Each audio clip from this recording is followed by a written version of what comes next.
flavours locked in. We're back with another episode in Locked In Kitchen, guys. Today's guest, I am extremely excited about. She's a recent Brit nominee. She's won multiple Mobos. I'm not going to gas up too much, but she's killing it in the game. Mahalia, welcome to Locked In Kitchen. Oh, thank you for having me. It's an absolute pleasure to have you here. It's amazing. I'm so excited. So are you a cook? Are you a foodie? I am. You are? Yeah, I'm not the best cook, but no, actually, that's a lie. I think I'm quite good. I think you're good. I think Yeah. you're good. And today we're going to teach you something new. Fun. So hopefully we've got a new recipe you can walk away with. And I don't know, cook for your mum on that. Babes, I got this. I got you sorted. In terms of how the show is going to work today, so I'm going to be on the chicken duty, so chopping up the chicken, and you're going to be prepping all of this beautiful veg for our marinade. Fun. So what we've got here, we've got a bit of ginger. So I'd like you to peel that for me. Garlic, onion, chilli. Yeah. How are you with heat? I'm okay. Guys, she told me medium on Nando's. Baited! I'm medium too. But you're going to be on the marinade, so I'm going to be on the chicken. So you have. I've also given you a nice selection. So which knife would you use? Please don't cut yourself. What's this one for? Is that a baby knife? This is just such a good knife. Like I use it like To chop? Yeah, it's really good. With the it's very serrated sharp, edge? yeah, but it's just very clean. This one. Okay, there you go. She knows what she's the chef. She knows what she's doing. So I'm going to cut this chicken into, because we're going to be skewering this. We're going to be putting it in the oven. So ideally, we would marinate this overnight, but we don't have the luxury of doing that. So we're just going to mix that all in. But we're going to be skewering it. So I'm pretty excited for you to try this. So talk to me about food then. Have you always been a foodie? Are you quite a fussy eater or? Well, yes and no. I have kind of weird, like, I think I have some weird fussy things. So, Oh God, let's hear them. So okay, so I really hate avocado. Really? I can't stand it. I think you're all lying to yourselves. I've got it prepped for us to put it in the... Okay. I just think it doesn't taste like anything. Is it like the texture? The texture does definitely bother me. I love it in a smoothie. Oh. Exactly. And I'm the same about mushrooms. Cannot stand mushrooms. I love mushrooms. I bet you do. Yeah, shiitake. But I suppose as well, so you're obviously going on tour soon as well. So is a fun part of tour that getting to try new food? Because for me, Yes. culture is food. Yes, I always 100%. say, like when I've been fortunate enough to go on holiday, like for me, trying new foods. Yeah. She's a pro, guys. That's it. You got the little see you. Don't shy away from that. I chopped it slightly too thin on one side, but it's fine. It doesn't matter because we're blitzing it all anyway. So Oh yeah, you said rough. Yeah, exactly. So I could go rougher. There you go rough. But yeah, back to tour. Do you get to try lots of new foods when you go away? Yeah, a lot.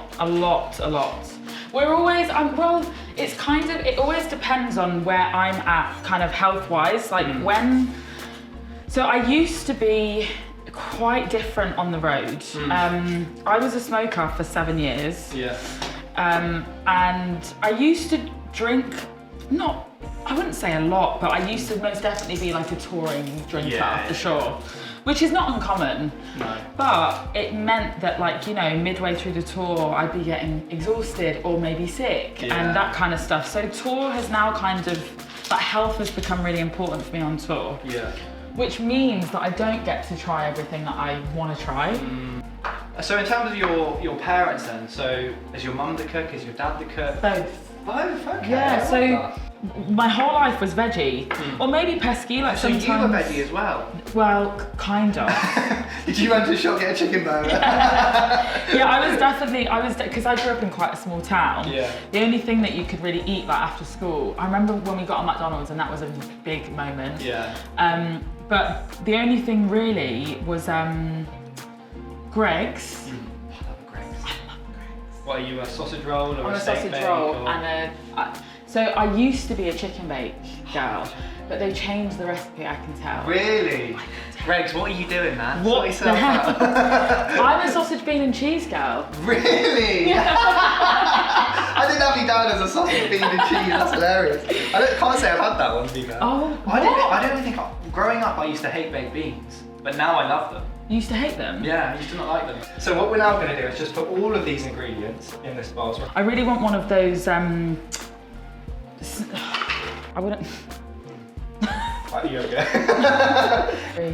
We've added our onions, our garlic, and our chili. So we're now going to add 30 milliliters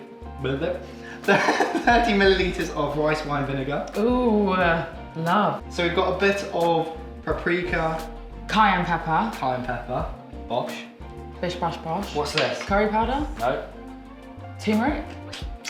Yes. Ooh, turmeric. It could have been curry powder. This was an addition because I thought you can't handle the heat, and it also might be quite nice. It would be delicious. Yeah. That's why actually. Let me start with that because it would be a nice addition to the flavour. We've got 2 tablespoons of vegetable oil. Ah. And now I'm just gonna, I don't know measurements wise what we're gonna do, I'm just gonna kind of look at it. Smell good, don't smell? It smells so bloody good. Oh wow, yeah it does. Okay. Zoop. Maybe more, maybe more. Let's do that. Why not? And then lime. Squeeze.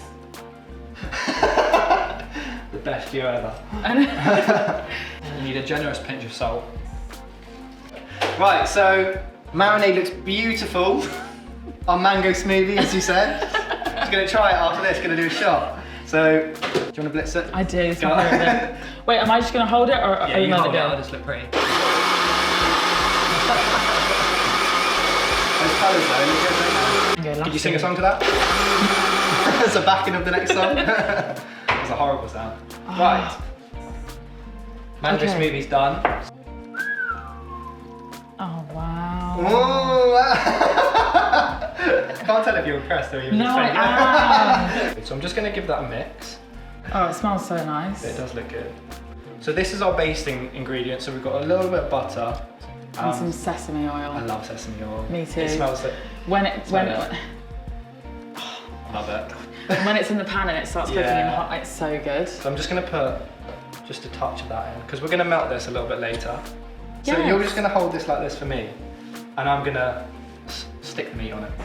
So go from the bottom. Right. This close together? Yeah. Why? Oh, because it's going to go on the whole thing. Your hands are going to get a little bit. That's fine, that's fine. You sure? Yeah. You're going to hate this, aren't you? No! I just was laughing at why it was moving, but is it fine? Yeah, it's fine. Oh, it just needs to go on both. To be fair, you're going to be the one looking like Simpson, not me. At this point, I probably should have given you this job. I'm making a mess, I'm sorry. No, it's fun. So we're just going to skew it, and we want to leave a gap so that it between them? Yeah, so just painting Mahalia.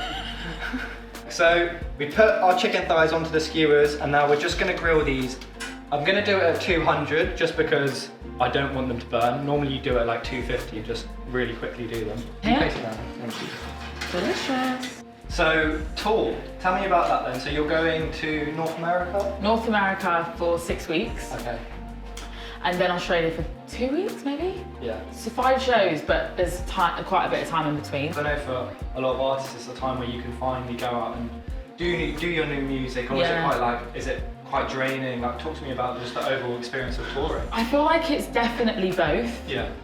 So I think for me, it's every single show is lovely, and like even if you have a bad show, it's still lovely that you got to do it, and I think I look forward to it in so many ways. Of course, it's draining. Yeah. I think people do definitely forget that we are working. Yeah.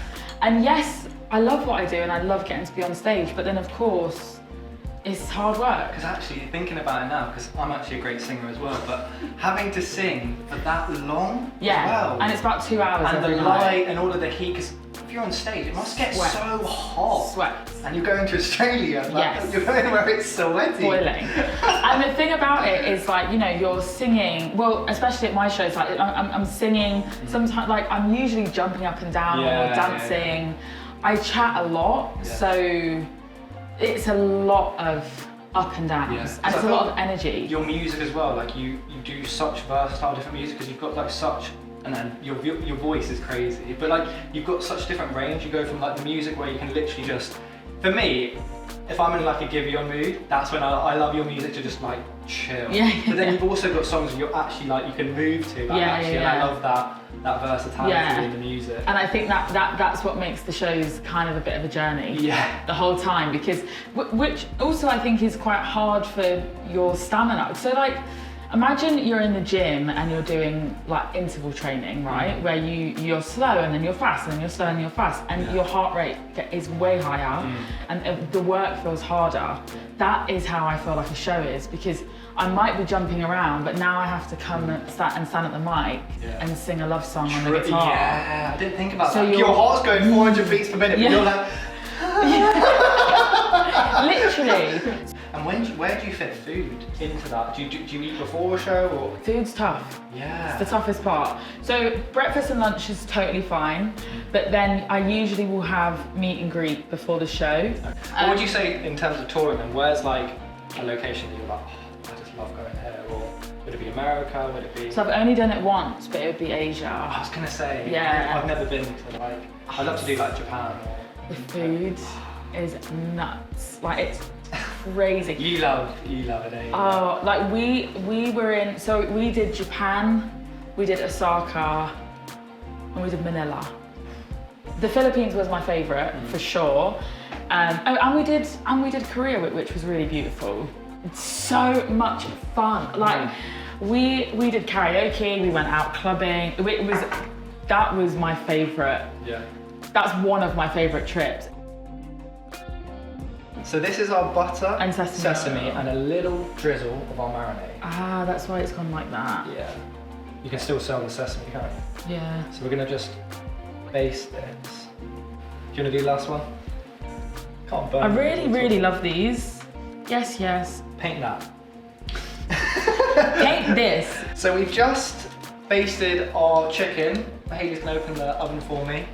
And then the oven's gonna open itself. Exactly. And then if you clap 10 times, it'll shut itself.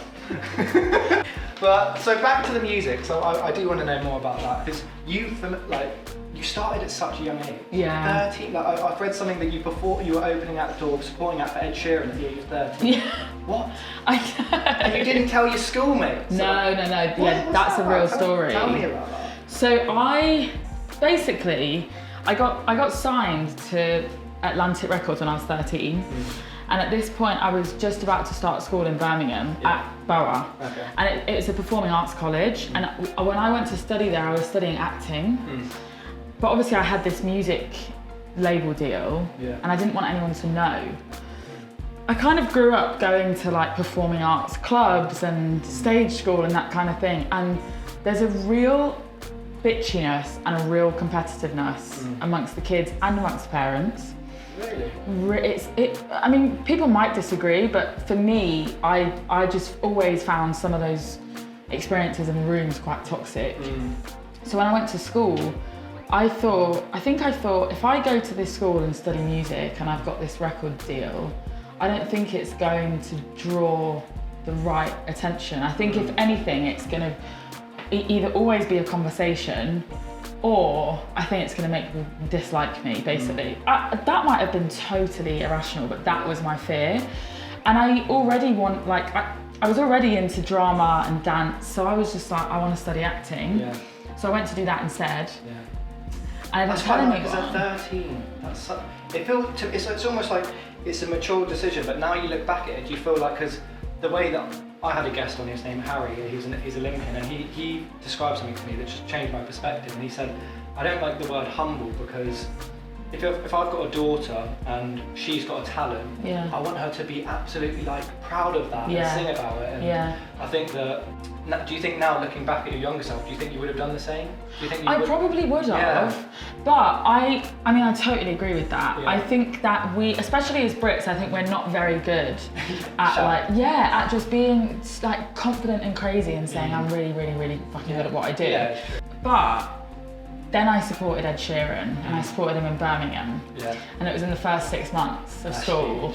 So I did that, and then all I remember is I had one of my like really, really good mates, Dan, was in the crowd, and I just heard, bearing in mind it was 3,000 people, just heard this little voice go, Mahalia, no, he said, May, what the f are you doing here? Really? And I had a moment of kind of looking, and then did my set. Next day I went into school, it was all very different. But it's funny because like everything that I feared didn't really come true in the beginning, but after Yeah, it was tough. And people, there was a rumour going around for about 2 years that my record deal wasn't real and that I'd made the whole thing up. And it was mad. It was like loads of stuff like that kept happening, or like that there was a rumour that when I did, because I then supported Emily Sunday, that my dad paid for me to do that. I've got no idea how anybody thought I had money, because I really didn't give that, and I also didn't. But it was just exactly what I didn't want to happen started happening. And it's really funny because now, or just when I started doing well, and then I go back and I see some of those people, I'm like, sorry, yeah. No, but you should. But do you know what I love about you? You're so grounded. Like, you are grounded. You're just like, it's just nice though, because you can't be grounded. No, you can't be from Leicester and not be bloody grounded. People would kill me. God. How would you define success? My honest answer. Give it honesty. So I'm going to slightly rephrase the question so my answer makes sense. Is that people always ask me, how do I know when I am successful? Brit nominee, Molos. I'm gonna say it for her because she's grounded. So my thing has always been. So I have 2 main priorities in life, and one of them is music and the dream that I've had since I was a kid. But the other one is also home and family and making a family and all that stuff. So I know that I am successful when I'm able to have a baby. Yeah. Not all people have the the kind of baby broodiness. I do, and it's been with me for like 5 years since I turned 20. You and Whit are gonna get along like a house on fire. I'll tell you that for free. And so I think for me, it's like there are things that are important to me, and there are things that I want to do in my life as a woman outside of being an artist. Of course, I want to be as successful as I possibly can, but I think that's when I'll know that I've done really well, is when I can just take a breather and say, okay, I've done really well at this thing that I've been trying to do well at since I was 10 years old. Yeah. Now I'm going to try and do really well at this other thing. Yeah, I like that. I think that's it. I heard a really beautiful quote. I don't know where it was from, but it was a parent, or you're successful when your kids choose to spend time with you when they're adults rather than going out. I thought that was so sweet. Proper, yeah. That's nice though, isn't it? Yeah. And it's true though, because I was going to ask you, because like you say, you can be successful in your career. Like, I'm obviously trying to make something of this cooking, but it's having a family, it's building on your own personal values that I think really bring your happiness. It's who you surround yourself with. Yeah. And I think for you as well, who is someone that is massively in the limelight, you work with Stormzy, all these huge names, but as I said, we saw each other at Casa de Franco's and you've just got your close group of friends. Yeah. And I think it's so important to always kind of keep those people closest. I agree, definitely. So yeah, that was so lovely, I love that. I'm such a softie, me and Ben are going to get along so well. You are. Chicken's in the oven, so we're now going to move on to our naan. So have you ever made a naan? Do you like naans? I haven't made a naan, I do like naan. So these are kind of cheap naans, so we're not going to let them rise. It's literally we get a bit of salt as well, but it's 2 ingredients. So we've got self-raising flour. Yeah. Done the portions already, so you don't need Love to worry that about from that. And Greek yogurt as well. Oh. And you literally will mix it, and over time we'll knead it a little bit and it will form a dough. So it's super, super easy. And I'm just going to show you. So I'm going to show you how to do one. Yeah. And then you're going to. Yeah, so we'll see who's looks the best. Alright, so we're going to add in our self-raising flour. And it's funny because when you add this, you would never think that it would form a dough. Because you'll see when I add this, it doesn't, it takes time. Did you say Greek yogurt? Yeah, Greek yogurt. So we're just going to keep mixing this in. And we'll probably need to mix this for about 5 minutes actually. I'll do it. I'm tired already. Yeah. Your parents are big role models to you, similarly to mine. My mum's in the room now. So the queen, my other queen in the corner. But because both your parents are in the musical industry as well, so tell me about the impact that had on your career, on the pressures or... Well, it just meant... this is fun. It just meant that I was always surrounded by it. Yeah. Fine. There was no silence ever. So I might go in the kitchen and mum would be cooking and she'd have on the radio or she'd have on, actually no, she'd usually have on a CD. Yeah. And then I'd go into the living room and Dad would have the turntable on and he'd be playing a record, and it might be reggae in the living room and then soul in the kitchen, and then you'd go upstairs and my eldest brother Jamal, who's now a choreographer, he kind of got me into all of the hip hop that I like loved growing up, like probably 50 Cent and like Talib Kweli, and and Lupe Fiasco was my favourite rapper for my whole life. But who else for you though, in terms of like artists that I loved? Yeah.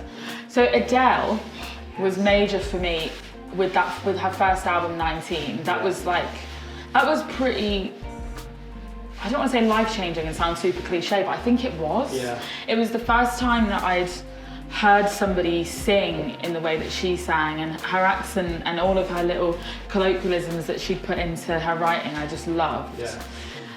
And in the same way, I was completely in awe of Corinne Bailey Rae.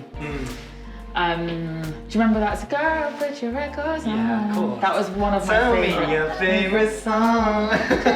So that I can't hit that high note. You'd have to kick me in. That was my favourite growing up, and I had a poster of her above my bed, like my whole childhood. So there were quite a lot of people that I just loved listening to. Yeah. I really, really enjoy storytellers, like people who are just saying something maybe in like a conversational way. I think that's why I write like that. Yeah.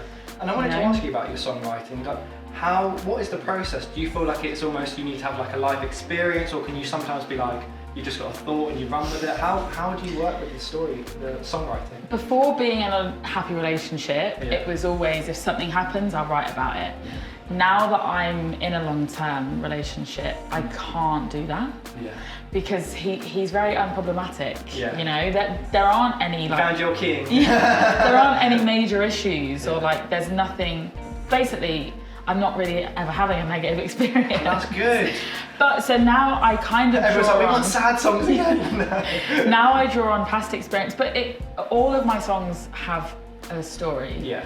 And when I'm on stage, I sometimes get in trouble for it. I'm pretty explicit with telling the story. Yeah. So.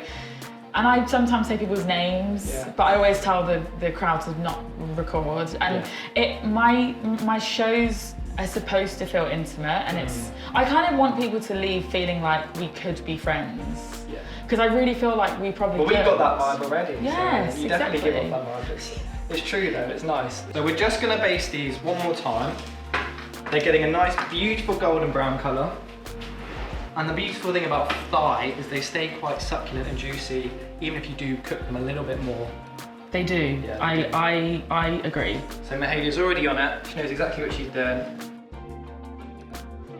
Right, so chicken is looking beautiful. I think that's our last coating now, so we'll probably put that in for another 10 more minutes. I can sing I actually feel like I can sing your songs really well. I have to have it in the background. I can't deal without music. Give us a little, you know. Should we see Alexa? Right, so back to the food. That was lovely. I can't wait to see you live there. So, we've added our flour, we've added our Greek yogurt, we've added a pinch of salt, maybe a bit more. Yeah. And we're just going to add some flour. Yes, this is how you do it, isn't it? Yeah. I've never done this. So we're going to just lay some flour down, and I'm actually just going to give this a little knead. And this will actually come together into one bowl. I'm so shocked that it's flour and Greek yogurt. I know. So if I just put this a bit more like this, and we're just going to add that in, and this will actually all come together.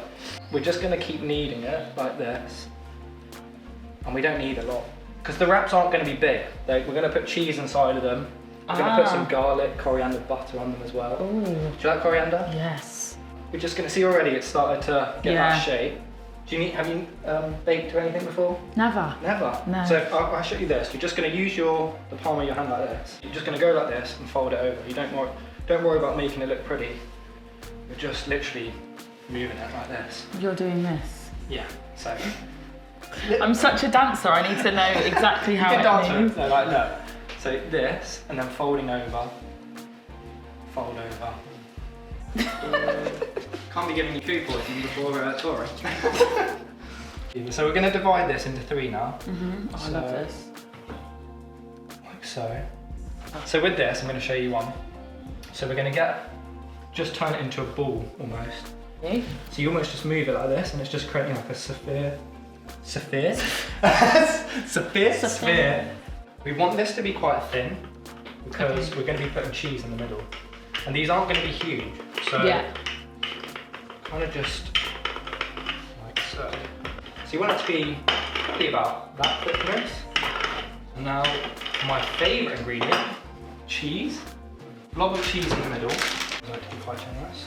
So we're going to fold it in like so. And literally just pinching together like that, but you want to kind of come in, there's no right way of doing it, you just want to make sure that the cheese is kind of covered. Yeah. Like from each angle, like so. And then almost pinch it together like that. And then, I'm going to get a bit more flour. I'm going to flip it over. But just make sure you do it kind of lightly because it will... Yeah, because of the pinches. Yeah. And you want this to be kind of the same... This is pretty great. ...level of thinness. We don't want huge wraps as well, so they're going to be probably a little bit smaller than the size before. Yeah. Where did the pinchies go? They're gone. Well, that's one. Hold your hand like, yeah, that's it. That's perfect. DJ deck. Perfect. So that's it. Now we're going to roll that out. You have some amazing achievements. I think one we should definitely talk about is the Brit Nominee Award, or two. Yes. The R&B category, which is huge. Yeah. I know, because you created a lot of noise about this over the years on Twitter. I've seen the tweets. I think it kind of started with Twitter, but that wasn't really gaining enough noise. So last year, I love this. one of my favourite artists is a guy called Salon.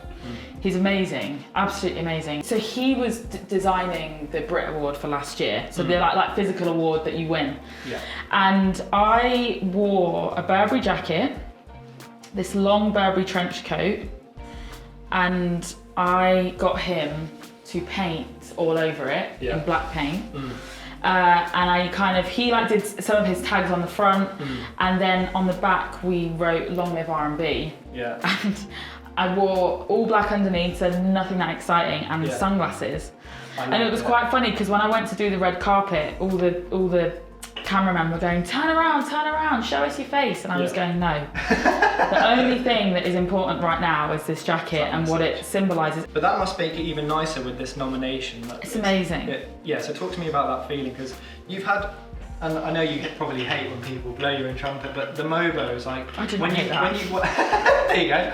But no, but you worked so hard. You started when you were so young, and like you say, it's not an easy industry to break through in, and winning 2 Mobos is huge. And talk to me about that feeling of not just being, because I imagine getting just nominated, that it felt like a mad feeling, but winning it, like the Mobos. Yeah.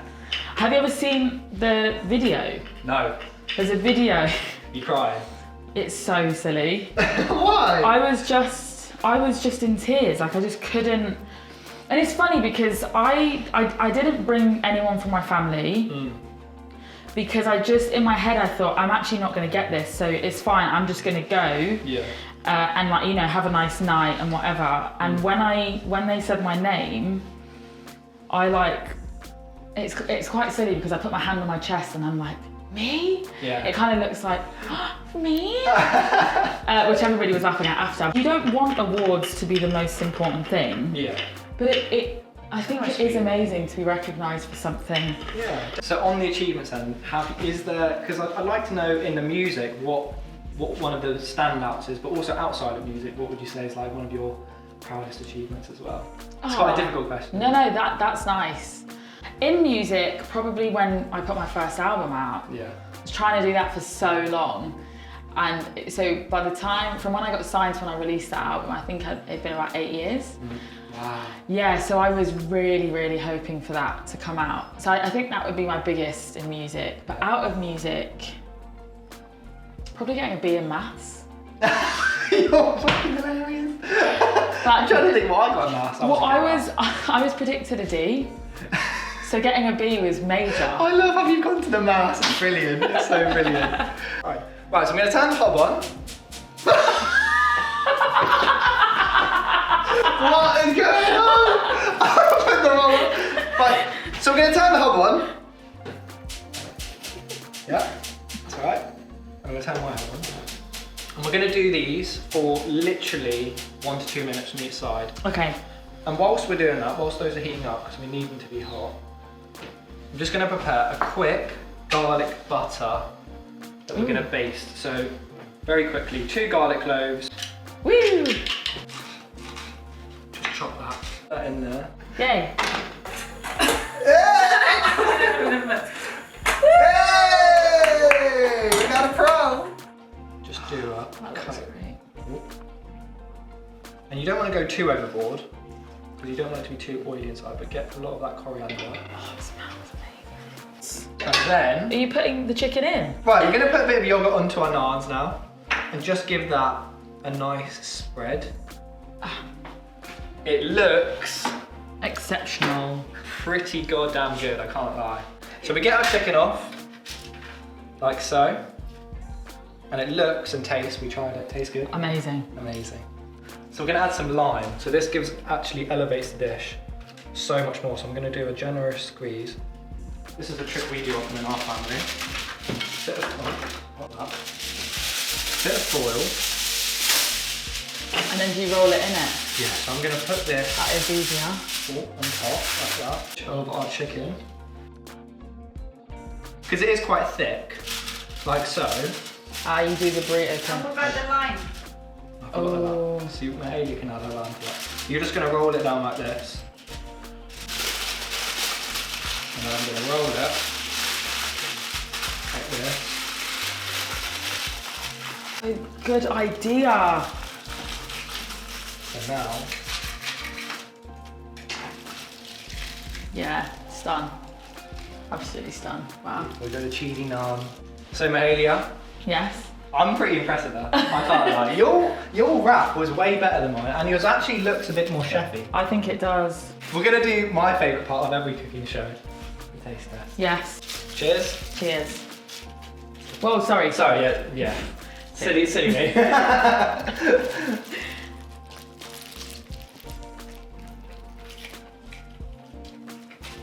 Oh wow. Mmm. The yogurt. Yeah. But That is delicious. it's good, isn't it? Yeah.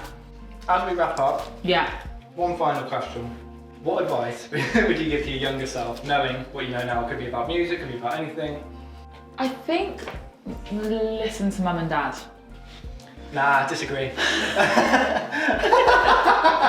That would be I think that would be my genuine piece of advice, just because I kind of did that, but there were moments where I didn't, and I really regretted it after. And yeah, and also I do just think parents most of the time know best. I think your music journey has been so, like, you started at such a young age, so like for any aspiring artists, because I feel like you've gone through so much in your musical career.